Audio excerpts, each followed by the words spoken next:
नमस्ते अनि स्वागत छ मेरो नेपाली सिलाइ बुनाइ युट्युब च्यानलमा। आजको बुनाइमा मैले यो रबरको डिजाइन तपाईहरुको सामु शेयर गर्दै छु। यो चाहिँ मैले बजारबाट लिएर मसिनो रबरलाई मैले यहाँनिर बुनेर यस्तो खालको डिजाइन दिएर यो कपाल बाड्नको लागि रेडी गरेको छु। हजुरहरुलाई आजको यो बुनाइ कस्तो लाग्छ सल्लाह सुझाव अवश्य पनि दिनु होला। भिडियो अन्तिमसम्म हेर्नु होला। यदि च्यानललाई सब्स्क्राइब गर्नु भएको छैन भने च्यानललाई पनि सब्स्क्राइब गर्नु होला। म सुरु गर्छु। यस्तो मसिनो रबरमा बनाउने र यसमा सुरुमा मैले यो उनले बनाउँछु। यसरी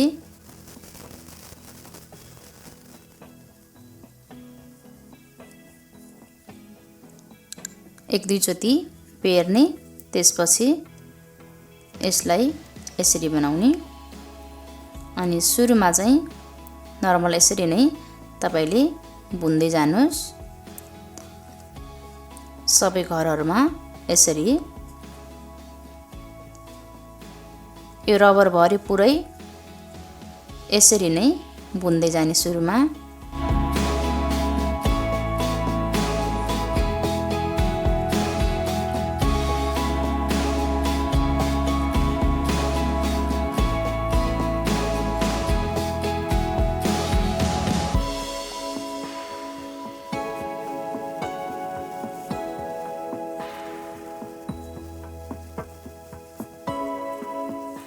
यसरी तन्काउँदै बुन्दै गर्ने।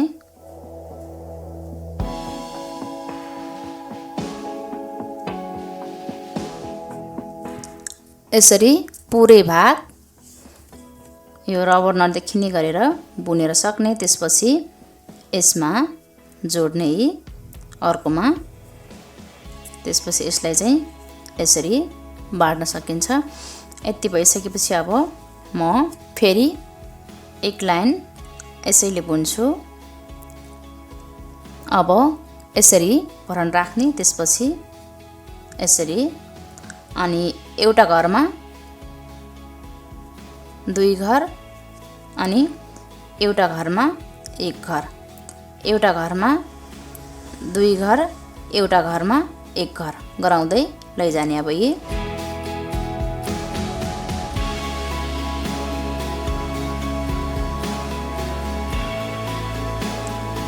एउटा घरमा एक घर बुन्ने, एउटा घरमा दुई चोटी,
यसरी यहाँनिर अन्तिममा यसमा जोड्न आउने। त्यसपछि अब यसमा फेरि अर्को उन जोड्ने। सेतो उन जोड्छु मैले।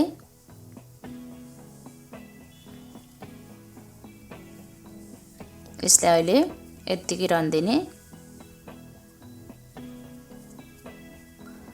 अब यो सेतो उनले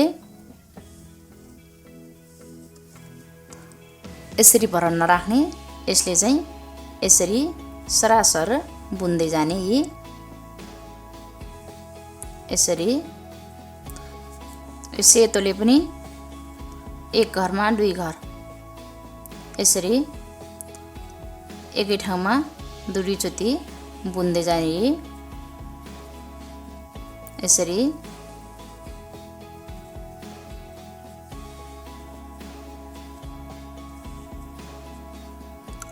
एकै ठाउँमा दुई चोटी लिएर यसरी बुन्दै यो लाइन पुरा गर्ने।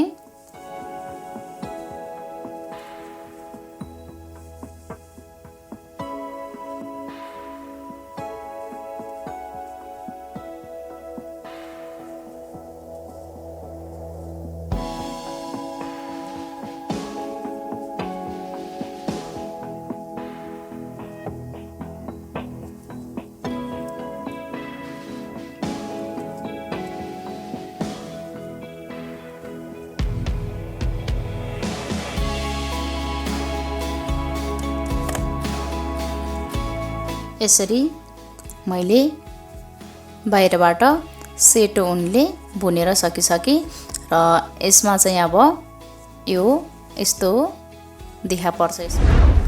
यसरी अब अन्तिममा यो एकैचोटी बुन्ने, त्यसपछि एकैचोटी चुडाउने अनि यो यसरी बन्द हुन्छ अनि अझ एकचोटी गाँठो बनाइदिने यसमा।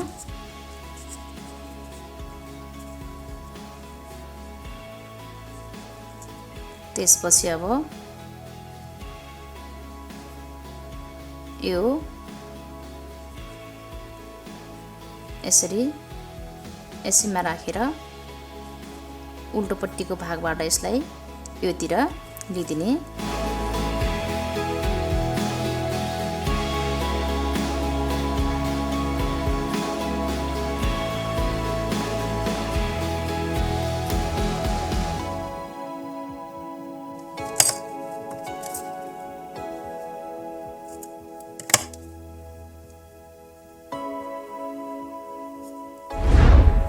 अब यसरी यो ऊनलाई यहाँनिर यसरी बन्द गरिदिने अनि फुस्किदैन।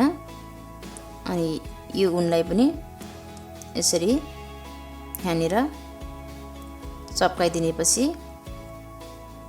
यो चाहिँ फुस्किदैन र यताउति पनि जाँदैनन्।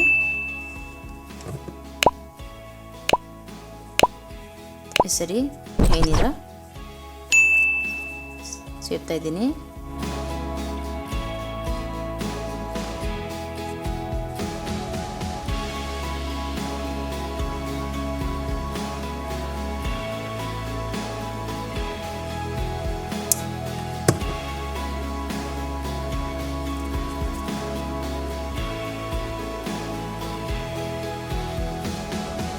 यसरी बन्द गरिदिने यो फुस्किने भागमा। अनि यो उल्टोपट्टि हुन्छ अनि सुल्टोपट्टि चाहिँ यसरी तपाईले रबर राम्रोसँग कपाल बाँडेर राख्न सक्नुहुन्छ। यसरी नै बनाउनु होला कपाल बाँड्ने रबर, जो कि बजारमा सिम्पल किनेर आफूले नै डिजाइन दिएर आफूले यसरी राम्रो डिजाइन दिएर तपाईले आफ्नो कपाललाई बाँड्न सक्नुहुन्छ। आजको भिडियो चाहिँ यति नै। आगामी दिनमा फेरि पनि मैले नयाँ भिडियो नयाँ डिजाइन लिएर उपस्थित हुनेछु। तबसम्मको लागि छुटिन्छु। नमस्ते।